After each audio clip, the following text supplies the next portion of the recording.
Whenever I walk into my granny's house, my mind gets flooded with happy memories from when I was small. Things like her secret pancake recipe, playing gin rummy, and wandering around an unexplored house and finding new things that I wanted to learn about. In my exploration, I found pictures from their wedding, and it made me wonder how exactly they met. Well, it's very strange, but it's a very loving story. I went to this house whose family I have known, and they knew me since I was a little girl. I mingled around. I came out and I saw your grandfather. He was talking to the daughter of the house. So when he walked away, I went over there to Judy and I said, Judy, who's the guy? She says, my cousin. Do you want to meet him? I said, sure. And he asked me if I had ever been to Washington. And I said, no. He says, I have to go there on Tuesday. He says, but I only have a short meeting and then I can show you all of Washington. Would you like to go? And I said, of course. When I was sitting in front of the Washington Monument, I said to myself, I don't know when and I don't know how, but that man is the man I'm going to marry. It took 3 years and I did. My pop-pop graduated high school at 16, so he went into the Navy.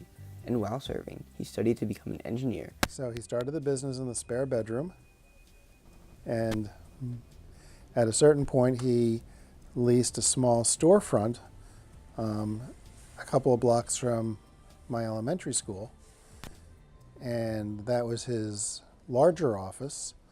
I think it was like 1967. He decided to actually purchase an industrial property so that rather than having contracting work out, he could actually fabricate some of the equipment in his own shop. After my pop-up died, my granny, dad, and uncle had to decide what to do with the business. When my father passed away, I was living in Chicago, and I was working and had been working as a project manager for several years at that point. So the idea of managing what was my dad's business really held no interest for me. That's not the way my career had gone. It's not what I had studied.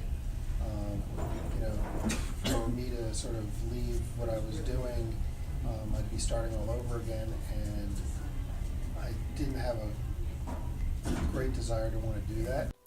Whenever I hear about my pop-up, I always hear him described as, he was always encouraging. When I expressed an interest in architecture, he didn't, say, don't do it, and, was encouraging in lots of different ways. And, the summers when I was home from school, I was working, in the shop. Part of it was, just being a gopher, to help with things, but it was also kind of learning the business. So I think of my dad every day, and it's like things that, gee, I really wish I could share this with my dad, So. When you think of him, what's the first thing that comes to your mind? And I married a man I fell in love with on my first date. I think that's the thing that, people always live within the ones who follow.